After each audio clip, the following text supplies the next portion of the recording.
जैसे एनसीईआरटी का एक प्रॉब्लम है, क्वेश्चन एनसीईआरटी कि किसी चालक से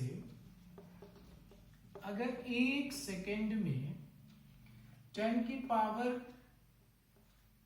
9 इलेक्ट्रॉन स्थानांतरित हो रहे हों तो इस चालक से 1 कूलाम आवेश स्थानांतरित होने में कितना समय लगेगा। ठीक है, अब टाइम पूछ रहा है 1 सेकेंड में 10 की पावर 9 इलेक्ट्रॉन का स्थानांतरण हो रहा है। तो सबसे पहले तो हम लोग इसमें कैलकुलेट करेंगे कि 1 सेकेंड में इस चालक से कितना चार्ज ट्रांसफर हो रहा है। तो चार्ज ट्रांसफर कितना हो रहा है, इसके लिए हमें फॉर्मूला यूज करना होगा।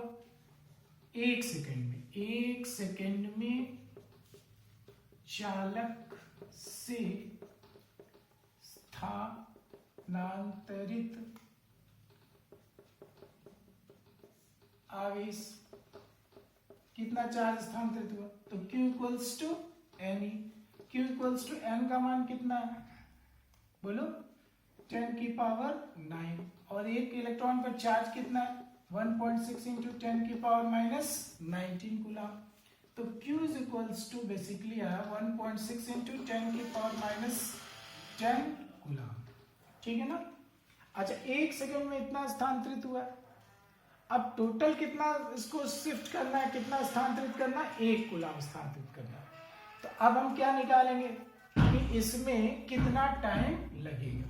तो टोटल चार्ज इतना स्थानांतरित करना है 1 सेकेंड में इतना, तो t कितना टाइम लगेगा, t इक्वल्स टू क्यू बटा small Q. t is equals to, अब q का मान कितना है, ध्यान से देखो 1 कूलाम बटा 1.6 इंटू 10 की पावर -10। अगर हम कैलकुलेट करें तो 6 इक्वल्स टू 6.25 इंटू 10 की पावर 10 सेकेंड्स में आंसर आया। तो इसका मतलब इतने सेकंड लगेंगे इसको 1 कूलाम आवेश स्थानांतरित करने में। अब जब 1 कूलाम आवेश स्थानांतरित करने में इतना समय लगेगा, हम चाहें तो इसको ईयर्स में भी कन्वर्ट कर सकते हैं। कैसे करेंगे, तो देखो टोटल टाइम अब इतना सेकंड है 6.25 इंटू 10 की पावर 10 सेकेंड्स। अब 1 साल में 365 दिन 24 घंटे और कितने सेकेंड, 36 सेकेंड। अगर हम इसे कैलकुलेट करें तो दैट इज 198 ईयर्स, इतने वर्ष का समय लगेगा। तो अब एनसीईआरटी का सवाल समझने की फिर से मैं एक बार रिपीट कर रहा हूं। 1 सेकेंड में इस चालक से कितने इलेक्ट्रॉन ट्रांसफर हो रहे थे, 10 की पावर 9। पूछा था 1 कूलाम आवेश कितने में ट्रांसफर होगा। तो हमने पहले क्या निकाला, 1 सेकेंड में कितना चार्ज ट्रांसफर होगा, फिर हमने टोटल चार्ज से उसे डिवाइड करके टाइम निकाल लिया जो आया 6.25 इंटू 10 की पावर 10। उसके बाद हमने उसको ईयर्स में भी कन्वर्ट कर लिया। ठीक है, अब आगे चलते हैं। एनसीईआरटी का ही दूसरा एक प्रॉब्लम है,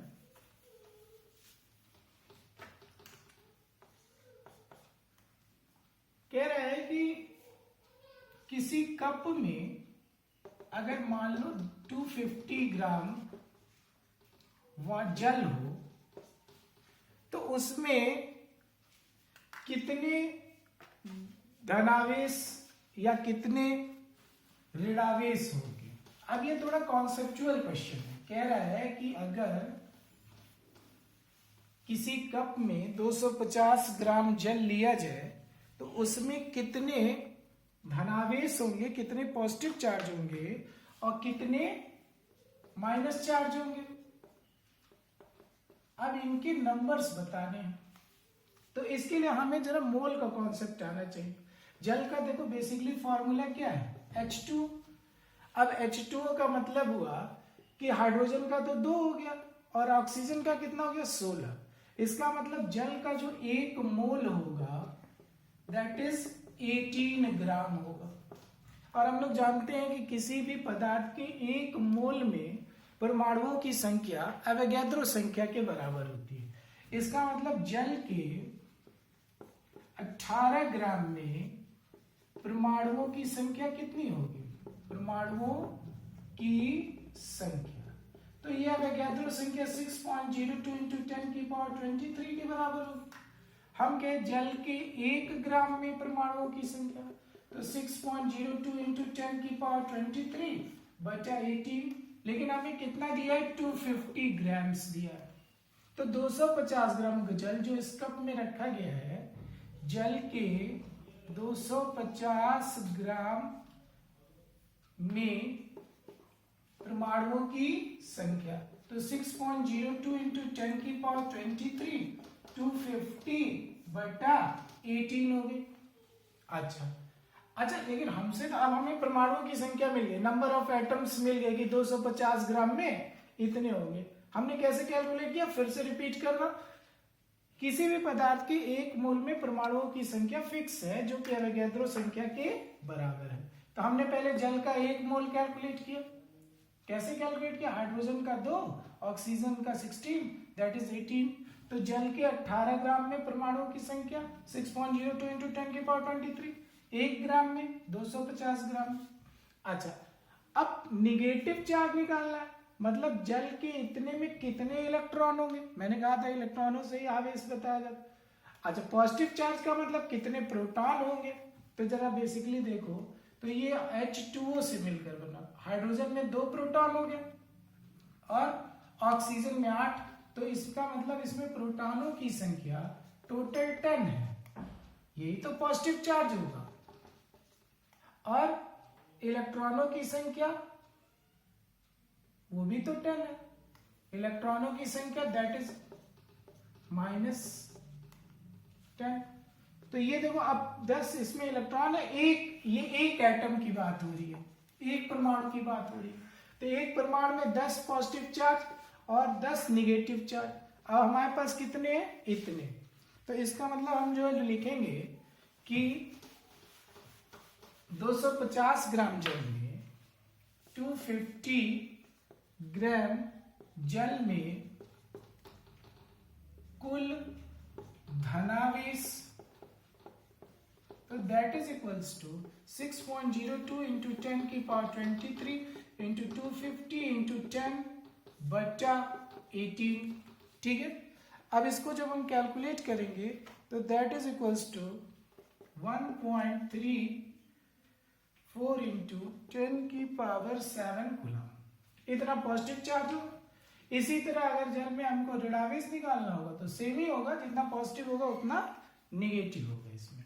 ओके, तो ये अभी हम लोग Q equals to N quantization of charge की बात कर रहे थे, यानी कि किसी पदार्थ पर जो भी आवेश होगा वो इलेक्ट्रॉन के आवेश के ही पूर्ण गुणक के रूप में होगा, और उसको हम लोग Q इक्वल्स टू एन से कैलकुलेट कर सकते हैं। बोर्ड ने इस पर कई बार क्वेश्चन पूछे हैं, इसलिए और सारे क्वेश्चन आप ट्राई कर सकते हैं। जैसे मान लो किसी में पूछ दिया 4 इलेक्ट्रॉनों की अधिकता है, 4 इलेक्ट्रॉनों की कमी है, तो उस हिसाब से हम क्वेश्चन को ट्राई कर सकते हैं।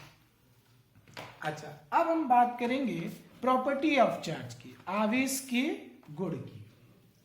आवेश के गुण कि चार्ज की क्या क्या क्वालिटीज हैं।